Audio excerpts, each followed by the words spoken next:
ಸಮಾಧಾನ ಅನಿಸ್ತಾ ಇದೆ. ಈಗ ಮೈಂಡ್ ಫ್ರೆಶ್ ಅನಿಸ್ತಾ ಇದೆ. ಜನ ಮೈಂಡ್ ರಿಲ್ಯಾಕ್ಸ್ ಅನಿಸ್ತಾ ಇದೆ. ಏನೋ ಒಂದು ಸ್ವಲ್ಪ ದೊಡ್ಡ ಟೆನ್ಷನ್ ಇದ್ದಿದೆ ಹಿಂಗ ಕಡಿಮೆ ಆಗಿದೆ ಎಷ್ಟು ಜನಕ್ಕೆ ಅನಿಸ್ತಾ ಇದೆ. ಸೊ ಎಲ್ಲರೂ ಎಂಜಾಯ್ ಮಾಡಿದ್ರಿ. ಇಷ್ಟೇ ಧ್ಯಾನ ಅಂದ್ರೆ ಕೇವಲ ನಿಮ್ಮ ಶ್ವಾಸದ ಮೇಲೆ ಗಮನಿಸೋದು. ಕೈ ಇಳಿಸ್ತದೆ ಎಲ್ಲರೂ. ಧ್ಯಾನ ಅಂದರೆ ಕೇವಲ ನಿಮ್ಮ ಉಸಿರಾಟದ ಕಡೆ ಗಮನ ಕೊಡೋದು. ರೆಡಿ ಇದ್ರೆ ಎಲ್ಲರೂ ಪ್ರತಿದಿನ ಮಾಡಕ್ಕೆ ಪ್ರಾಮಿಸ್ ಮಾಡಿರ್ತೀನಲ್ಲ ಸರ್, ನಾನು ಪ್ರತಿದಿನ ಒಂದು 5 ರಿಂದ 10 ನಿಮಿಷ ಮೆಡಿಟೇಷನ್ ಮಾಡ್ತೀನಿ. ಪ್ರತಿದಿನ ನಾನು ನನ್ನ ಆತ್ಮೋದ್ಧಾರಕ್ಕಾಗಿದ್ದಿ ನನಗೋಸ್ಕರ ಮಾಡ್ತಿದ್ರಿ, ನಿಮ್ಮ ಸರ್ಗೋಸ್ಕರ ಮಾಡ್ತಿದ್ರಿ, ನಿಮ್ಮ ಸೆಲ್ಫ್ ಅವೇರ್ನೆಸ್, ನಿಮ್ಮ ಗೋಲ್ಸ್ಗೋಸ್ಕರ, ನೀವು ಅನ್ಕೊಂಡ ಜೀವನದಲ್ಲಿ ಎಲ್ಲ ಸಾಧಿಸ್ಕೋಸ್ಕರ ಏನ್ ಮಾಡಬೇಕು, ಪ್ರತಿದಿನ ಈ ಒಂದು ಧ್ಯಾನ ಮಾಡಬೇಕು. ಎಲ್ಲರೂ ಆದ್ರೆ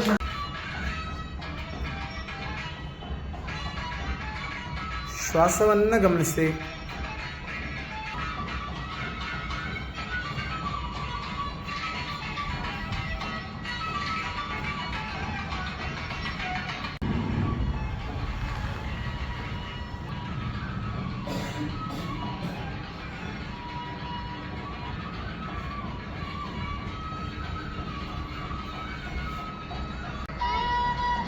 ನಾವು ಮಾಡುವ ಧ್ಯಾನದ ಹೆಸರು ಆನಾಪಾನಸತಿ ಧ್ಯಾನ ಅಂತೀವಿ.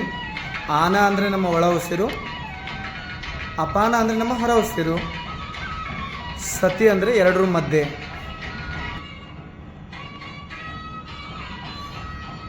ಧ್ಯಾನ ಜೋರಾಗಿ